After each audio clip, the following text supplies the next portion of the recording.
La batalla de los monstruos y las hadas. Autora Graciela Montes. Tercera parte.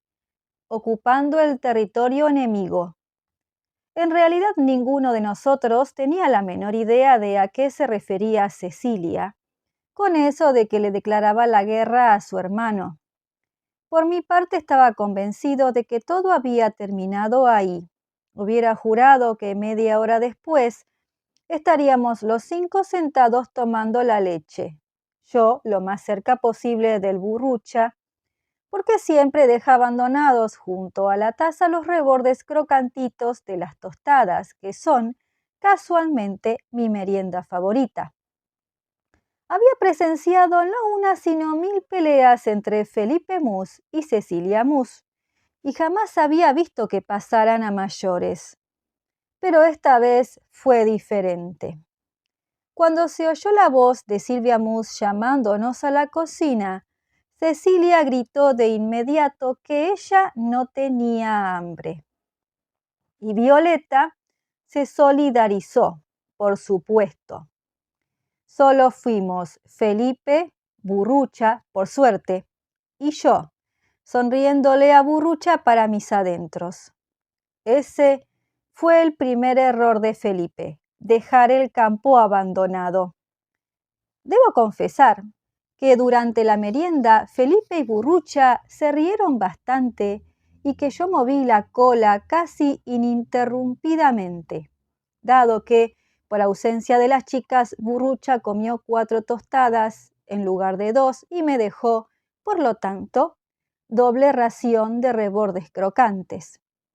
Pero mentiría si dijera que nos estuvimos riendo de ellas o de sus hadas cocidas. Ni siquiera estuvimos hablando de mujeres. De lo que hablaban Felipe y Burrucha era de la guitarra que habían visto en una vidriera de la avenida cerca del local de los videojuegos. Y yo, según es mi costumbre, no hablaba. De modo que cuando regresamos al cuarto estábamos distraídos y con la cabeza en otra cosa. Aparentemente no sucedía nada. Cecilia y Violeta estaban enhebrando los caracolitos que había traído Violeta de la playa el año anterior para convertirlos en collares.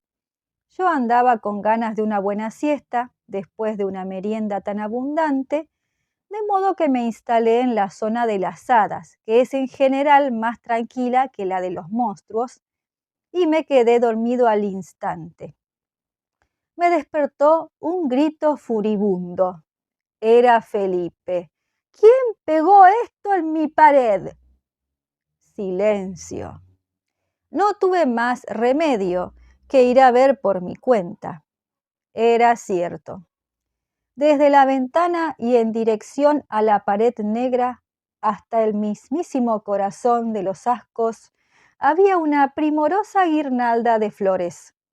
No me costó reconocer las que Cecilia había estado recortando con todo esmero el domingo y guardado adentro de un cuaderno. No pude menos que echarle una ojeada de admiración. De modo que la dulce, la silenciosa Cecilia era capaz de gastarse en una sola venganza las flores que llevaba semanas atesorando para enriquecer su ramón florido. Por eso le decía a Cirilo el otro día que jamás terminaré de entender a las mujeres y mucho me temo que tampoco a las perritas. Nueva investigación de Felipe. Cecilia, ¿vos pegaste esto en mi pared? Cecilia lo miró y se sonrió. Esta chica me desconcierta. Sí, queda lindo, ¿no es cierto? Fue una suerte que dejara de llover y que todos pudiéramos salir por fin de ese cuarto donde flotaba y seguiría flotando un espantoso olor a guerra. Contraataque nocturno. Yo esperaba, por supuesto, una respuesta de Felipe, pero no imaginé que sería tan feroz, tan contundente. Como cualquiera puede suponer, en una casa tan mínima como la nuestra es difícil y hasta imposible encontrar un sitio donde trabajar mientras los demás duermen. Pero Felipe consiguió atravesar el dormitorio, comedor, sala, escritorio, despensa, en puntas de pie sin despertar a los padres. En cambio, me despertó a mí. Tengo un sueño muy liviano. Y noté que llevaba hojas de papel y un pullover en la mano. Lo del pullover me extrañó, porque era una nochecita para jadear en cuanto uno se alejaba a medio metro del ventilador. De modo que decidí investigar y me le escurrí entre las piernas antes de que cerrara la puerta de la cocina.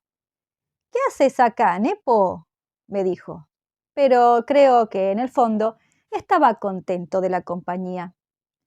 El pullover era para tapar la rendija de luz que se filtraba hacia el comedor por el umbral de la puerta. Éramos clandestinos y teníamos que trabajar en secreto. Felipe estaba por dibujar un asco, por supuesto. Qué lástima que no esté Burrucha, Nepo, con lo bien que le salen los gusanos. Doy fe de que es así. Burrucha dibuja unos gusanos gomositos, pegajosos y un poco transparentes que resultan verdaderamente inmundos. Es un gran artista. Pero Felipe se esmeró en los ojos lagañosos y las lenguas babosas, que son su especialidad, y en conjunto resultó un asco estupendo, uno de los mejores a mi juicio.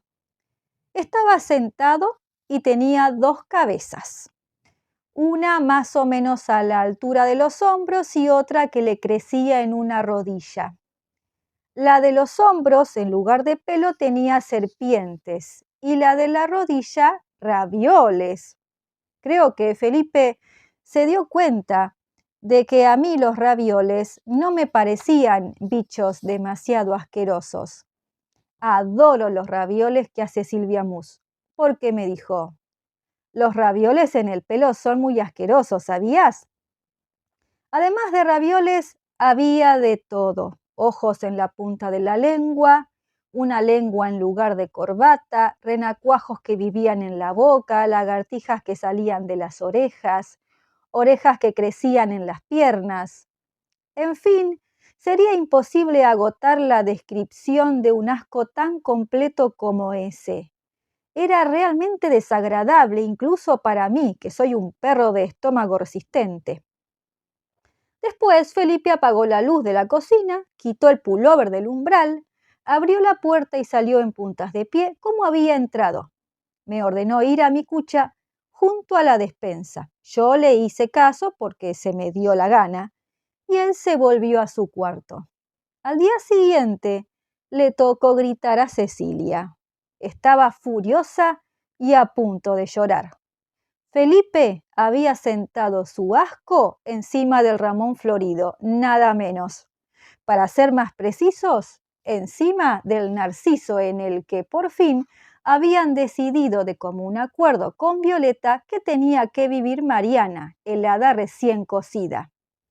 El tuco que se escurría de los pelos ravioles goteaba encima de una hermosa margarita y una especie de gusano con cara de escuerzo se enroscaba en el tallo del narciso. Esta historia continuará.